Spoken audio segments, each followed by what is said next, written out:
up a comedy club of my own. The thing about it, though, is I want to keep an emphasis in this club on having really nice bathrooms, like really nice toilets. And I'm going to name the club Shits and Giggles. Before I really get started tonight, there's a few things, I don't have a lot of time, but there's a few things I wanted to mention. First of all, I was going to tell some Manti-Teo jokes tonight, but I didn't want to offend anyone in the audience who maybe didn't exist. It looks like you all exist right now, but I still don't want to take any chances. Secondly, it might be a little awkward, because I was going to write my whole routine on my hand, but it wouldn't all fit, so I had to pick a bigger part of my body. My feet. Yes, I have a size 15 shoe. It causes some problems, hashtag big feet problems. I have to buy my shoes exclusively online from the circus. But that's not even the worst part. The worst part is not buying shoes. The worst part about having big feet is not buying shoes. The worst part is family get-togethers, because every time I see my extended family, it's always a topic of conversation. It's like priority number one, my feet. The conversation's always the same. It starts off like, "Hi Joe, good to see you. How was school? Good? It's good. How are your grades? Good? And how are your feet? Are they getting any smaller? No? Okay, we're going to go talk to your brother. He has size 9s. We need something."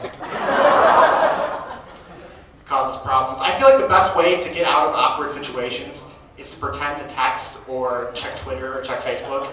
And we're all guilty of that. We're all guilty of that. Every time we get into a class early and the professor's not there, everyone pulls out their phone and looks at it, instead of talking to people around them, pretending they have friends or something.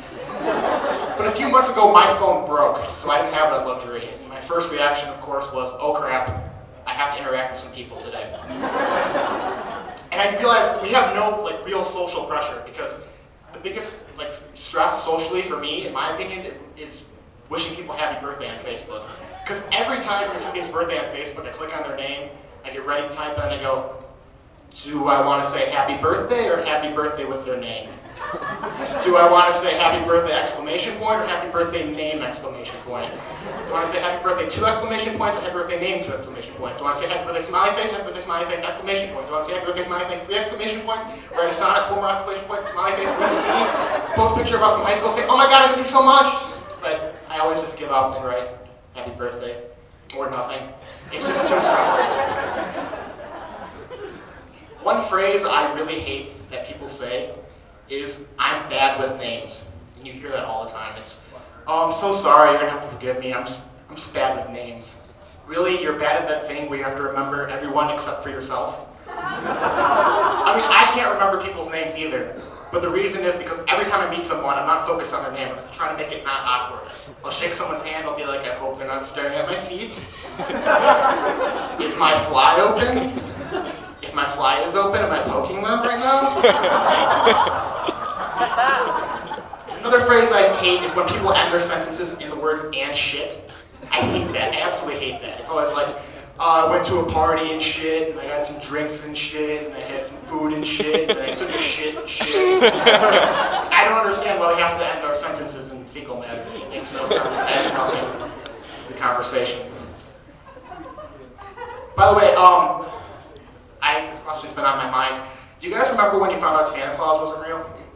That was the worst experience for me. I remember when I found out, I was screaming and throwing things and just having a hissy fit, and then eventually my friends were like, "Joe, calm down, compose yourself, you have to get ready for Last Comic Standing." And I was like, "Alright, you're right. This has gone on long enough." Enough of the complaining though. On a positive note, I love movies. I just saw Zero Dark 30, which was great, but I was a little lost at first because I hadn't seen Zero Darks 1 through 29. But I was able to put the pieces together. I couldn't help but thinking though, at the end of the movie, when they go and kill Bin Laden, spoiler alert, they do kill him, threw me off. What his neighbors must have been thinking, because he did live by people. And I just couldn't help but thinking when the helicopters were coming and there was gunfire, if you had a neighbor waking up and looking at the alarm clock going, "Does Bin Laden have any idea what time it is right now? I have to get up for work in the morning." Moreover, which would be even worse, is can you imagine selling real estate in the town that Bin Laden lives in? Like, can you imagine a real estate agent walking a family through the street going, "Yeah, there's some nice public schools over there. There's a Walmart, a Piggly Wiggly. There might be some insurgents over there. You won't hear from them.